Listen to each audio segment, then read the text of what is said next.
بسم اللہ الرحمن الرحیم۔ السلام علیکم۔ حضرت حوا علیہ السلام کی تخلیق کے متعلق قرآن پاک کی ایک آیت کا ترجمہ ہے، وہی ہے جس نے تم کو بنایا ایک جان سے اور اسی سے بنایا اس کا جوڑا کہ اسے آرام ملے۔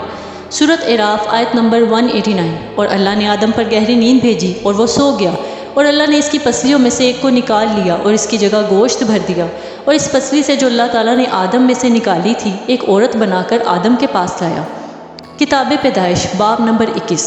محققین کی رائے ہے کہ قرآن کریم صرف حوا کی تخلیق کا ذکر نہیں کر رہا، بلکہ عورت کی تخلیق کے متعلق اس حقیقت کا اظہار کرتا ہے کہ وہ بھی مرد ہی کا ایک حصہ ہے۔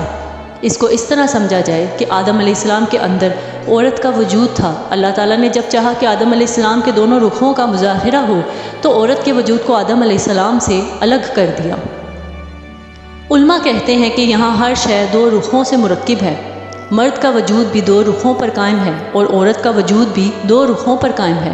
عورت کے اندر مرد چھپا ہوا ہے اور مرد کے اندر عورت چھپی ہوئی ہے۔ اگر آدم کے اندر حوا نہ ہوتی تو حوا کی پیدائش ممکن نہیں تھی۔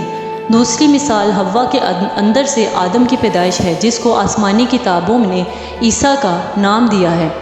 ہر فرد دو پرت سے مرکب ہے، ایک پرت ظاہر اور غالب رہتا ہے اور دوسرا پرت مغلوب اور چھپا ہوا رہتا ہے۔ مرد ہو یا عورت دونوں دو دو رخوں سے مرکب ہیں، ایک ظاہر رخ اور ایک باطن رخ۔ عورت اس ظاہر رخ عورت کے خد و خال میں جلوہ نما ہو کر ہمیں نظر آتی ہے، اور باطن رخ وہ ہے جو نظر نہیں آتا۔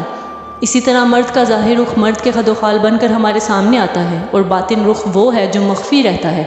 مطلب یہ ہے کہ مرد بحیثیت مرد جو نظر آتا ہے وہ اس کا ظاہر رخ ہے، اور عورت بحیثیت عورت جو نظر آتی ہے وہ اس کا ظاہر رخ ہے۔